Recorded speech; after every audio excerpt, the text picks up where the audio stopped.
The Paracave Podcast, proudly brought to you by major sponsor Jack's Pale Ale, exclusively available at Parramatta Leagues Club, Shannon Cooney from Glenmore Park Realty, BTZD Clothing, and the official media partner of the Paracave Podcast, the Parramatta Times.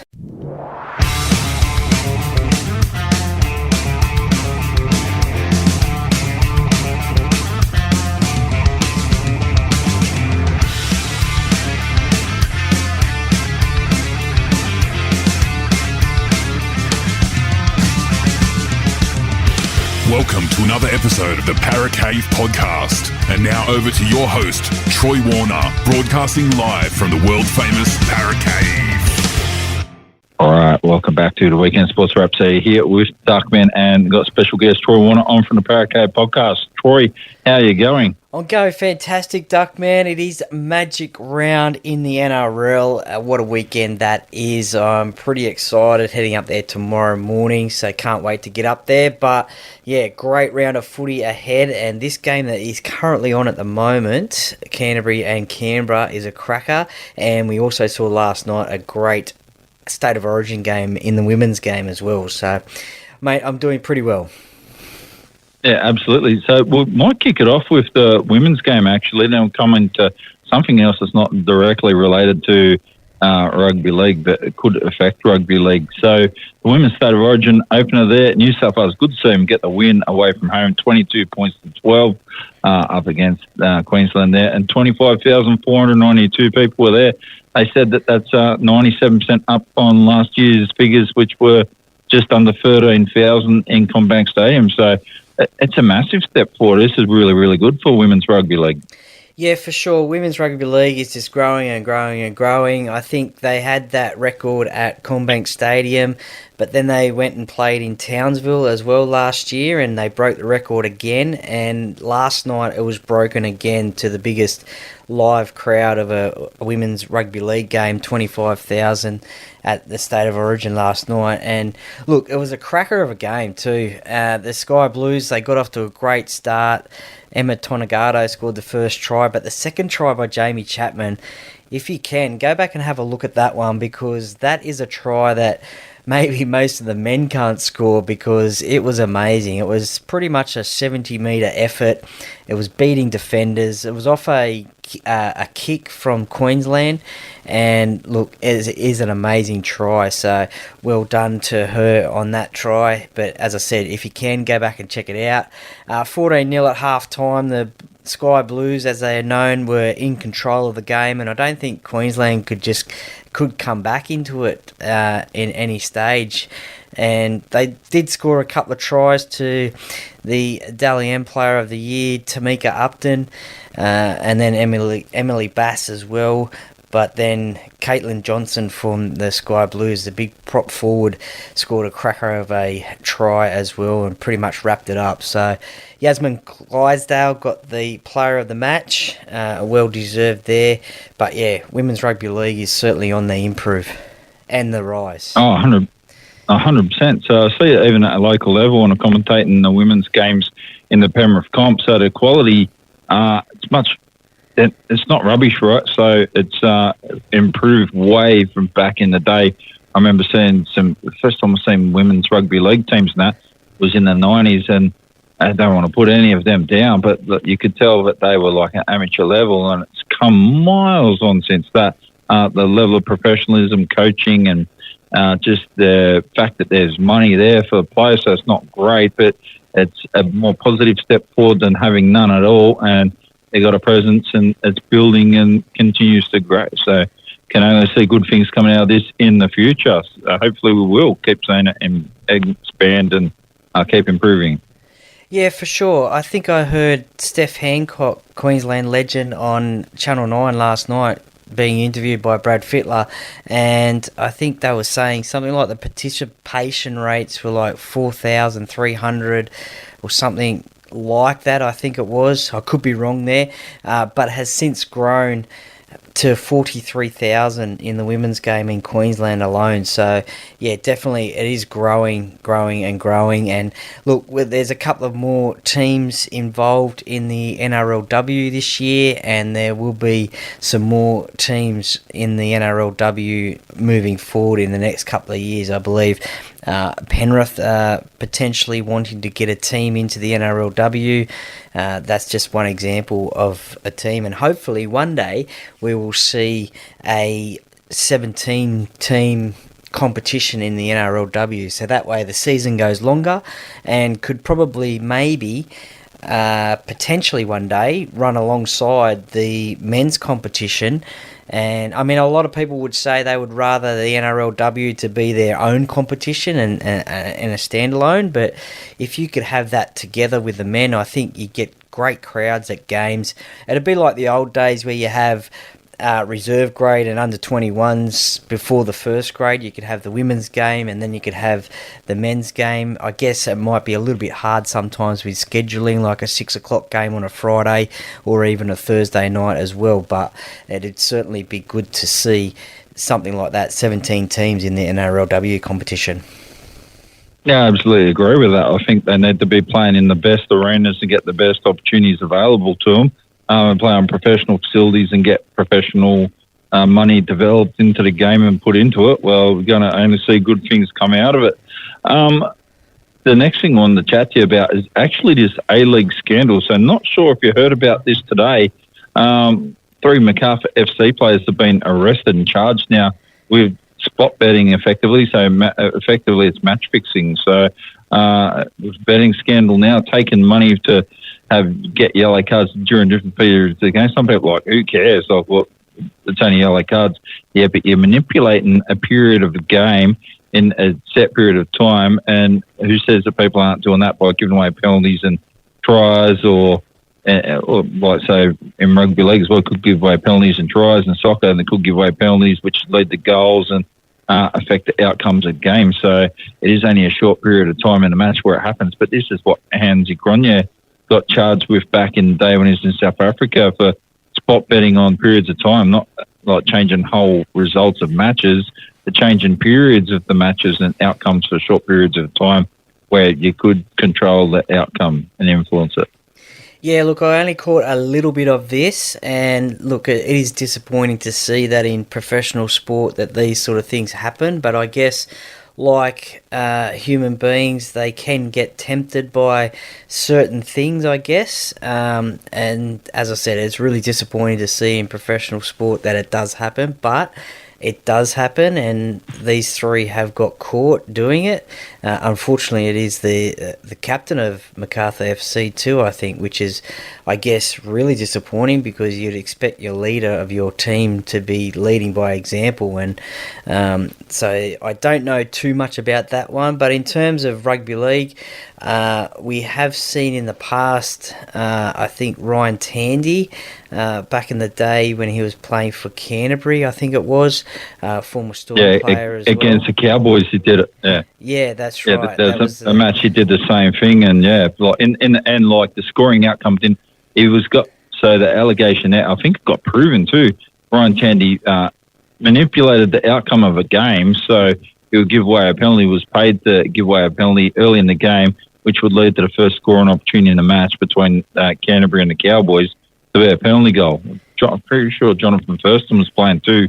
The Cowboys didn't take the penalty goal. They opted for a tap and they ended up scoring a try. But he did what he could to manipulate the game, or spot betting again. So a period of time in the match which would have got a specific outcome. So that's where I think there's going to be some big problems here. Hopefully we don't see it too much. But in regards to Ulysses Davila, he is the captain, and it's bad because he's one of the best players in the whole A-League, to be honest with you. Yep. Yeah, well, Yeah, so to go, just to quantify what he did, he's that good in the A-League. It would be the equivalent of like a high-level player like Jerome Luai, or like my mate Joey Marnie. It'd be someone like that high level, seriously, like one of the best like handful of players in the competition doing something similar in rugby league. That's the level of it, is massive level. Oh, definitely, 100%. As I said before, he's the captain and leader of that side, so it's disappointing to see that happen. I must just say that Ryan Tandy has since passed away, so rest in peace, Ryan. But we hope that that situation that he was involved in didn't lead to him passing away. But yeah, we definitely don't want to see it in rugby league. That's the only thing I can see. That incident there was the only incident that I can think of that it has happened in rugby league. I mean, you mentioned Hansi Cronje before. I remember obviously the Shane Warne, Tim May and Mark Waugh incident over there in India back in the day as well with the bookmakers. John, I think his name was, that they were using. Yeah, Mukesh Gupta. Yeah. Yeah. But better known as John. So yeah, you definitely don't want to see, I guess, what is it, corruption, illegal betting in any sport, to be honest. Yeah, absolutely. We'll get on to a lighter note now. We'll jump into the first one here. David Fifita, fair income. Is he going to the Olympics? I think he's going to the Olympics for gymnastics. His backflips are like unbelievable. So signed with the Roosters, over the line, went to approach the Roosters and approached Pembroke. So this is from all the information I've seen. And then signed, all good, and then goes, oh no, I changed my mind. I'm just going to stay here and get the other 300 large per year in the next couple of years. Thanks anyway. You reckon Nick Politis is going to burn doing deals with him and his manager now in the future? Yes, I do think that. It certainly was a bit of a circus, wasn't it? I mean, he was going to the Roosters for less money. He still did have, I think, 2 years left on his contract as well. So, I mean, the Panthers were involved in, or not involved, but interested in having his services at the club as well, at the Panthers club. So I guess they've probably dodged a bullet, I guess. But yeah, Uncle Nick, he didn't get his man. He usually does when a high-profile player comes onto the market and the Roosters are interested. He usually gets them signed, sealed and delivered. He had him signed but not delivered, and he's staying up on the Gold Coast. Now, it's interesting too that some people have said that the Gold Coast Titans have an NRLW team as well, and I believe he is going out with, I think it's Shaylee Bent, who I think plays for the Dragons at the moment. I could be wrong there, but potentially maybe a move to the Gold Coast for her would, that's the reason why he stayed up there. So look, it certainly was a bit of a circus, and look, he's staying up at the Gold Coast for another couple of years now. Yeah, absolutely. So, three players I can think of now have done this. So he's the biggest at the moment. Before him, Daly Cherry Evans pulled out of a 10-year deal. If you remember that, And he that signed was with the Gold Coast. yeah. I know, yeah. And the other player who did it was James Tedesco when he was at, so where was he? He was at West Tigers and agreed to go to Canberra. Then he decided, no, I'm not doing this anymore, and decided to stay at West Tigers. And he goes, oh no, I don't like you either. I'm off to the Roosters. Yeah, and Josh Papali'i as well was at Canberra at the time and signed with Parramatta, but flipped on that one and has since stayed at Canberra. Yeah, so there's a few guys who've done that. And the other big circus news this week is the circus master himself, Wayne Bennett. So loves the media, I'm telling you. Everyone goes, oh, Wayne doesn't like it. He looks like he's loving it. That everyone's talking about him signing for South and $3 million deal. And comes out and goes, I haven't signed anything. Yeah. So, and if I have, look at David Fifita. It's not over the line, mate. And everyone's just like, oh, South's going to get there, man. Like, who knows what's going on? But he would be loving it, and I'm loving it too. It gives it a bit of entertainment and mystery now what's going on.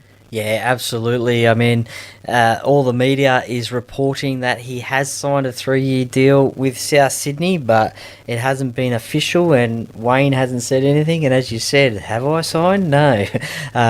So nothing's official until it really is, until you see him come out and say that in the media, and he hasn't done that. And we even during the discussions of whether he would go to South Sydney or not, there was commentary from the media saying, well, they know what Wayne is like, and he could do a last-minute change and end up at another club. So we won't know until the official statement or that comes out from Wayne Bennett or South Sydney themselves. But look, it more than likely looks like he will be at South Sydney next season.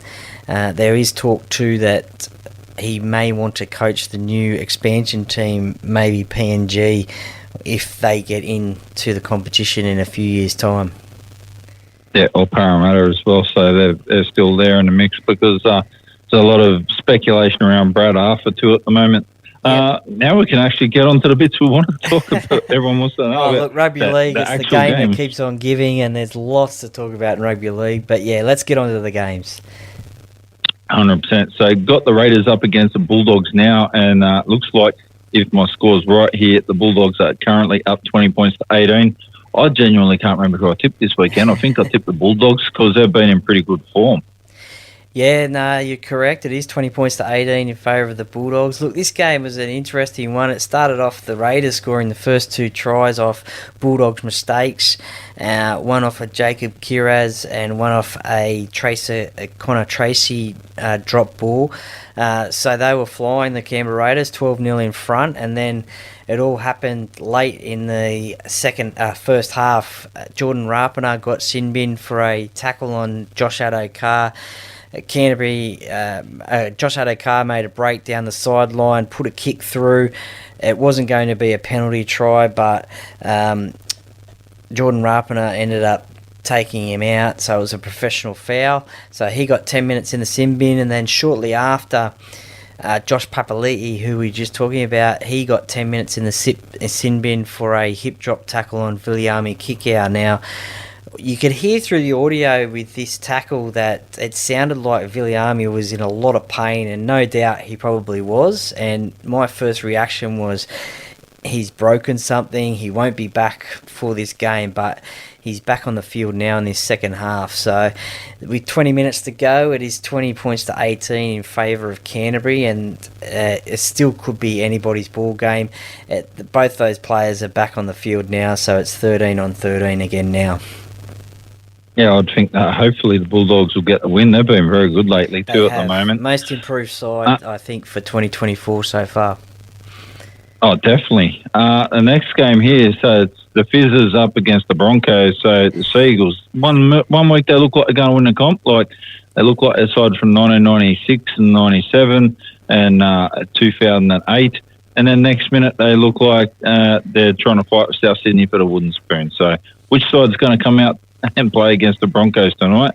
I don't know, but I think the Broncos are going to look pretty good here, and we'll probably get the Chockies up in Brisbane. Yeah, look, I think it's a funny one with Brisbane being the away side and Manly being the home side. Manly during the week have come out and said that this will be the last time that they be the home side at a Magic Round event due to giving up a home game at 4 Pines Park. Tom Trbojevic is out, obviously, for another 6 weeks, so Kula has gone back to fullback for Manly, so he has played there whilst Tommy has been out before, so that'll be exciting to see. Look, you don't know, as you said, about this Manly side. Their best player is out, so who is going to step up? Maybe that's the reason why they brought Luke Brooks into the side. I'm not going to say that having Luke Brooks in the side is going to win Manly the game, but just another player in that side that can help win this game.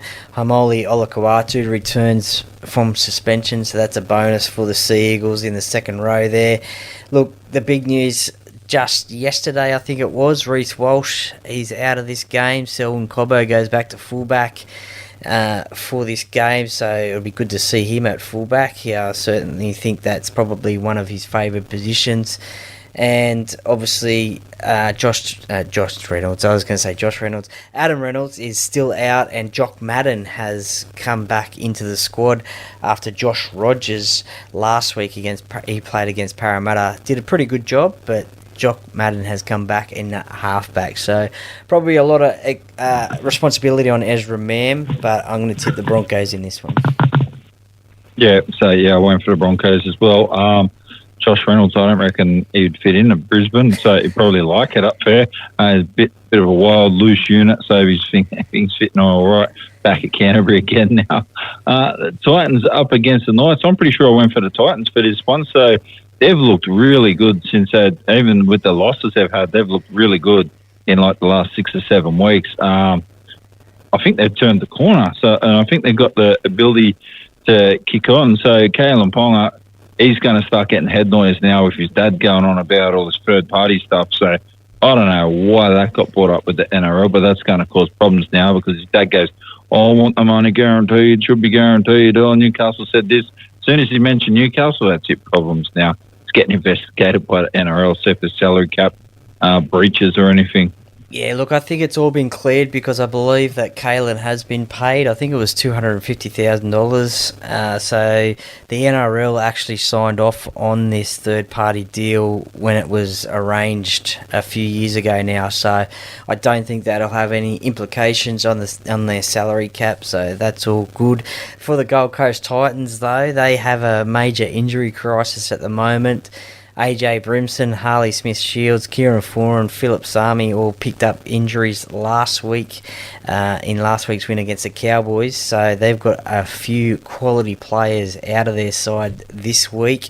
So they're going to do it tough. They've got Sam Verrills at halfback. He's usually a hooker. Chris Randall comes into the 5'8" spot. And Keanu Kinney goes back to fullback. So, look, they've got a lot of players out at the moment. They're going to do it tough. Obviously, Kalen Ponga is still out of this Newcastle squad, but David Armstrong, who's filled in for him, has certainly been playing some great footy lately, scored some great tries, and is definitely a handy replacement and doing his job back there at fullback. And Jack Cogger comes in for Tyson Gamble as well, who went down injured last week. So Cogger and Hastings are the half 5'8" combination again, and I think I tipped Newcastle in this game. Yeah, I still think that Cogger and Hastings are the best halves combination Newcastle got. I'm just not a big Tyson Gamble fan. I don't think he fits. Probably does fit into the combination. They've just got too many halves. It doesn't make sense to me at the moment what Newcastle are doing. But knowing the Titans, I tipped the Titans, but now I missed a heap of players. I might have problems. I'll still go for them, but I'll ride them to the death. The Sharks, the side I tipped, they come in the bottom 5. They're up on top of the ladder, and they're up against Roosters, who I also tipped either to be top 2 or bottom 5. So the Roosters they're heading to the bottom 5. They're trying to do their best to get there via lots of wins, unfortunately. This will probably be the game of the round, to be honest with you. And I think at the moment, the Sharks will probably look like they've got their mental stuff sorted out. If they can roll on with a win here, I think they're going to really set themselves up nice for the back end of the comp. It's still early days at the moment, but this is a big mental barrier in front of them right now. Yeah, well, the Roosters go into this game as favourites, even though the Sharks are sitting on top of the ladder in first position. But they welcome back Nico Hines, who sat out last week's win against the Storm with a calf tightness problem. So he returns. But certainly in that game, Daniel Atkinson, he stepped up and kicked the field goal. Kicked the field goal, played a great game. He was obviously involved in that Harry Grant incident where he got brushed on the leg by Harry, who wasn't even looking, and Harry got 10 in the bin, but that was last week. And look, for the Roosters, well, your man Joey Manu is out in NRL concussion protocols, so he won't be playing. So you won't have to worry about watching him play. But one player for them that has been playing some great footy and is probably on the radar of telling you my words tonight. New South Wales selectors is Angus Crichton. He's been scoring tries in the last few games and line breaks and tackles, so he is one to watch in this Magic round as well.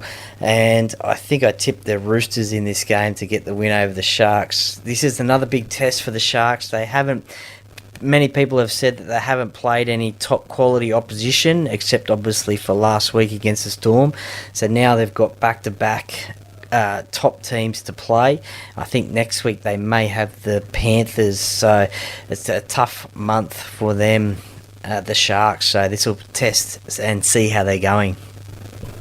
Yeah, absolutely. So they're going to get the big test now. So that's what they've got to.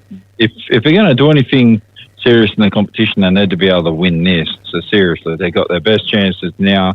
Joey Marnie's been doing everything for the Roosters. So we'll see what happens with that one. South, they're up against the Cowboys. I can't see this being a good game for South. So I might turn it on a little bit, but I think they're going to have a hard time. And I think the Cowboys are going to probably roll through here without too many dramas. Yeah, look, this is going to be an interesting one, isn't it? Because both teams have been struggling all year. The Cowboys can certainly score some points, but they also let in a lot of points. And for the Rabbitohs, well, they've just had a major injury crisis, suspensions, and they find themselves last on the ladder, which is definitely not where they want to be. So this game could go in any way, I think. Second game back for Latrell Mitchell. Alex Johnston returns back on the wing, which is good news for the South Sydney Rabbitohs. But other than that, as I said, they have been struggling all year. They have sacked their coach midway through the year. So Ben Hornby is taking over. For the Cowboys, well, as I said, they can score points, but they let in a lot of points. They went down to the Titans last week, and look, I know they can score a lot of points, and I think they will and get the win in this game. I don't think the Rabbitohs will get it, but you never know. You never know in these sort of games, Magic round away from either team's home ground, so you don't know what can happen, but I'm sure someone like Latrell Mitchell on the big stage, Magic round, will want to shine and have a great game. So you don't know which Rabbitohs team is going to stand up, but I tip the Cowboys in this one. Yeah, that's right. So I think Cowboys will win. So Latrell Mitchell needs to play good now, and really, really good now for the next couple of games. Or you can forget about State of Origin this year, he won't be in it. The next game here, this is going to surprise you. Warriors against the Panthers. I've gone for the Warriors because from Cleary, I think they're missing a couple of guys. I think the Warriors, they're not that, well, they weren't that good last week, but I think they've got the ability still to be able to turn it on and pull one out of the fire. So I'm a bit concerned because Penrith are not playing all that good, to be honest with you, even though they come third in the comp. They're just hobbling along, seem to be able to get the job done and get things done. Without Brad Schneider as well now, Nathan Cleary, so Jack Cole is in the half, which is a pretty obvious choice, the orange boy from Orange Emus or wherever he's from. And look forward to seeing how he goes. But I think the Warriors probably, if they actually play the way they're supposed to play, they're probably going to be able to get one up over Penrith this weekend. Yeah, look, it's going to be interesting because Sean Johnson is out of this Warriors side with a pec injury, and they're a team that haven't been performing this year like they did last year, which is, for the Warriors fans anyway, disappointing to see. They've had their challenges and they are struggling at the moment in 14th position, so they'll go in as outsiders obviously to the Panthers, who are in second position. So they've got a new look halves combination of Chance Nickel-Clockster and Tamari Martin, so a new look halves combination there, which is always important. They are the linchpin of the side. So good news for the Warriors during the week. Wade Egan signed a extension on his contract, so I think it's 2027 he might be there till. So good news for them. For the Panthers, as you mentioned, Jack Cole, he is a orange boy, and he goes into the 5'8" spot now. He played in the World Club Challenge game over there in England. So he has a little bit of the top grade experience. Jerome Luai goes to halfback. He will be the one that'll be leading the team around. And look, Isaac Tungo, he returns from suspension. It's still a pretty good looking squad even without Nathan Cleary in this team, and they seem to get the job done even when he's not in the team. The next man stands up. I tip Penrith in this game. Yeah, well, I think Penrith just show they've got all the young guys got the ability. They want to step up. They're good enough to be there. Jack Cole will show that as well. So when Luai moves on next year, I think he's the pretty obvious choice going to be there. Brad Schneider, I've just got a funny feeling. I think he'll move on. He'll do like what Jack Cogger did, have a pretty good year and maybe go somewhere else where he might get some more game time. But he's here at least this year anyway, so we'll see what happens. Yeah, I hope Penrith win over tip the Warriors, but yeah, not too sure there. So I think that Penrith are going to hit a flat spot around about this time of year. They normally do it against West Tigers, but it didn't happen this year when they played them, so they had to win. The Storm are up against the Eels, so I've gone for the Storm in this one. The Storm look like they're on the verge of being, they need to play the grand final in the next 3 or 4 weeks, and they're going to be pretty good for it at the moment because everyone else has fallen apart. Other than that, I think Parramatta and Mitchell Moses back this week. I think he is, isn't he? No, there are reports that he may be back next week in Indigenous round 12, or potentially the round after. So he needs to play a game, obviously, to get selected for New South Wales because he's been out since round 4, I think it was. And so that the word is that he'll be back next week. So he's still out. So Dylan Brown is still the halfback for Parramatta. Dijon Arcee comes into 5'8". He replaces Ethan Sanders, who I thought didn't have the best of games last week, but probably didn't deserve to be dropped. So that's my opinion anyway. Maybe many of other Parramatta fans as well. Blaze Talangi, he had a cracker of a game against the Broncos, scored a try, ran over 200 metres. He retains that fullback spot whilst Clint Gutherson is out. A crucial game for the Eels. They are in 13th position. They need to slowly start winning games. They're only 1 from their last 5. The Storm, they're 4 from their last 5. They lost only last week against the Sharks. So they love playing up at Suncorp. They've got a superior record up there. The Queenslanders in their team, they love playing up there, especially Cameron Munster, Harry Grant. So they're 2 to keep an eye on. Xavier Coates comes back for them, so we all know he can score some great-looking tries as well on that wing. And they hold an advantage, 2 wins to 1 against Parramatta at Suncorp Stadium. So, and the last time these two teams played at Magic Round was 2019, and the Storm absolutely gave it to Parramatta, 64 points to 10, and it was Ryan Pappenhausen's 5th game of first grade, and that's where he really put himself on the map. So hopefully, for me being a Parramatta fan and many others, it's not a repeat of 2009. Yeah, fingers crossed. So it doesn't happen again. I don't want to get smacked. It's not good. The Eels, I suppose, if they can get everything going and get all the decent players on the field, they've got a half-decent chance getting in the top 8 at the moment. Probably not going to contest for the comp. I think they just lack a little bit of depth around the halves. They've got to look at that in the future, what they want that picture to be.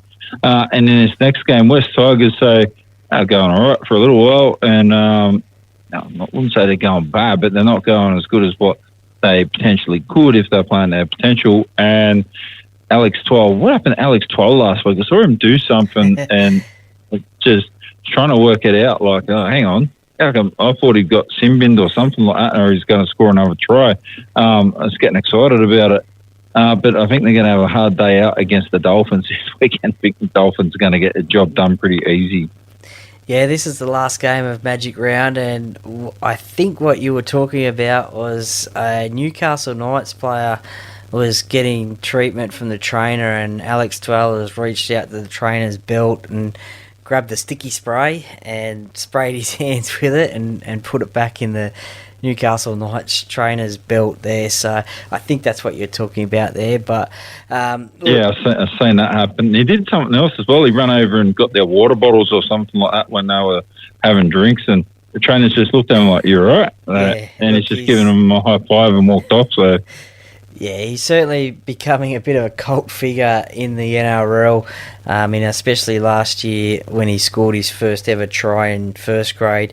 But yeah, certainly little things like that. He's becoming a bit of a cult figure in the NRL. Look, the Tigers, they've been playing some all right footy this year.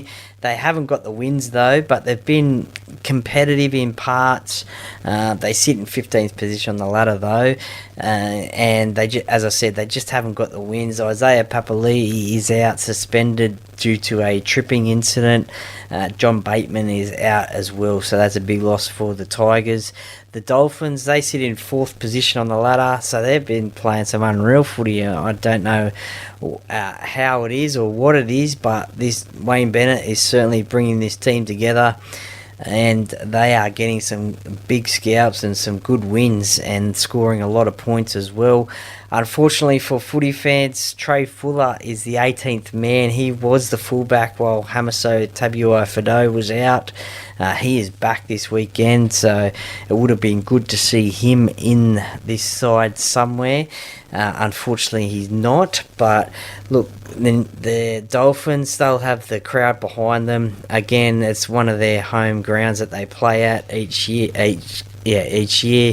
And they're the away team as well, so they'll be used to this ground more than the Tigers. I've tipped the Dolphins in this one to keep it going. Yeah, I reckon the Dolphins will keep their run going. They look pretty good in the comp at the moment, so the ladder looks like this. Got Sharks on top. I think they'll stay there. What are Canberra doing? Seriously, you reckon me tips? Like, just go with the flow. Like, seriously, someone needs to look at who I'm tipping and then run with it. Yeah, but there's 4.5 minutes to go, and it's Canberra 24-20 at the moment, so they may hang on. Canterbury are on the attack, though, so you never know. Yeah, we'll see how it ends up there. We'll go through table again. So Sharks are on the top there on 18 points. Panthers in second on 16. The Storm are third on 16. They and the Dolphins fourth there, 14, and Roosters fifth on 12.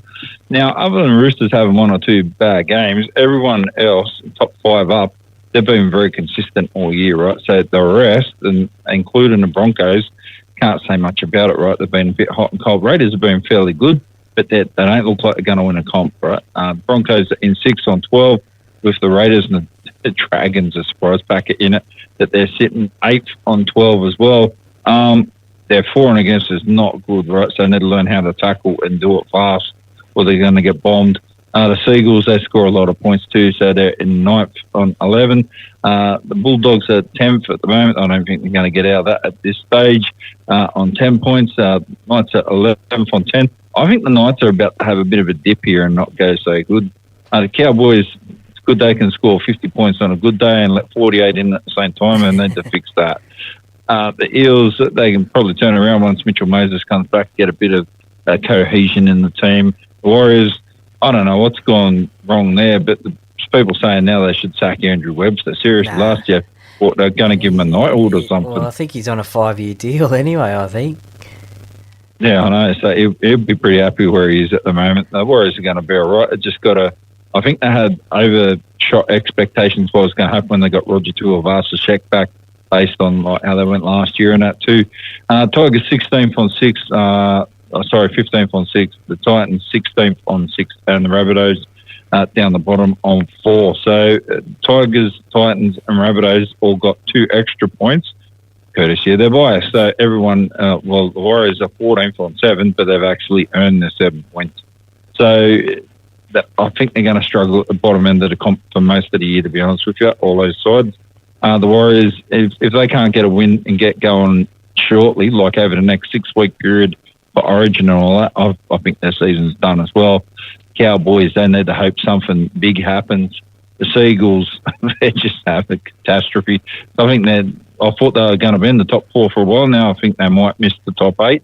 The Dragons, I don't think they'll make it either, so we'll just see what happens. The people that are outside the top 8 at the moment, I think, could get in, will probably be the Bulldogs. But if they do, they're only just sort of going to get in. Most of the top 6 sides, probably even down to the Raiders, I don't think it's going to change. They might change positions, but I think they're going to sit in there. I think the Dolphins will make it as well. even if they have a bit of a drop-off, I think they're going to be good enough to get there. So the question marks now around the Seagulls and the Bulldogs. Can they do it? How long can the Dragons keep punching for? So, yeah, the for and against is going to burn them right at the moment. There we go. What have you got on for the Paracave podcast this weekend anyway, Troy? So I've got a player-based interview with Aquila Uarte up at the moment, a former Newcastle and Manly Seals player, played for Australia, New South Wales and also Fiji as well. So an interesting chat with him about his career. He is the Newcastle Knights' leading all-time try scorer with 110 tries. So I've got an interview up with him. I've got a game day preview of the Eels v Storm game coming up on Sunday, and I'll have a replay chat of this one as well going up. So plenty happening over the weekend as well. Yeah, that's right. So I won't be directly on air on Sunday night because I'll be at the football commentating, unfortunately. Will you be at Magic Round still, or will you be on your way back from Magic Round? No, I'll still be up at Suncorp on Sunday. The Parramatta game's at 4 o'clock, so that'll finish about 6 o'clock, and then the Tigers and Dolphins game's on after that, so I might hang around for that one as well. So I'll be probably at Suncorp Stadium, and on the last day of Magic Round, I'll come back Monday. It should say, if you see David Fifita, ask him if he wants to sign another contract or if he's changed his mind again. So play with him. If you want to get like lots of hits, like 30 million plus or whatever on Instagram, you got to get a picture of yourself with Reece Walsh, even if you don't like him, even if he's one around the crowd, because apparently the girls love him. He's like the new Justin Bieber or something. So it's like, oh, really? Like, that's what my missus tell me. All the girls, including the girls that she works with in daycare and before and after school care, they're all talking about it. Even some of the teachers, like, oh, what's the guy got? Seriously. So I don't know. I don't know. So I can't see it. I'll see what I can do. Get a picture. You want to try to see if what I might do is a drought is get some Duckman pictures, and I'm going to sign them and try to give them out to people. So as player of the match awards for games when I'm commentating, now look at it like, what is this? Yeah, it's for you. It's from me. So there you go. And put it up on your wall. So I need to do something like, so I think it'll be funny. So just as a drought. But there you go. So I know you take your social media through the roof if you get a picture of Reece Walsh, because he seems to be the hot property of the comp at the moment. Give it a crack then.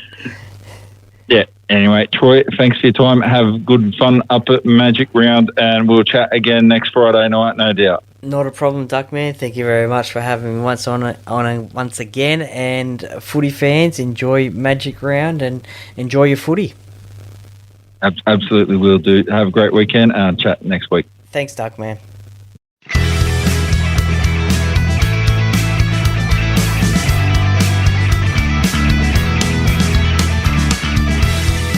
Thank you for listening to another episode of the Paracave Podcast. See you next time.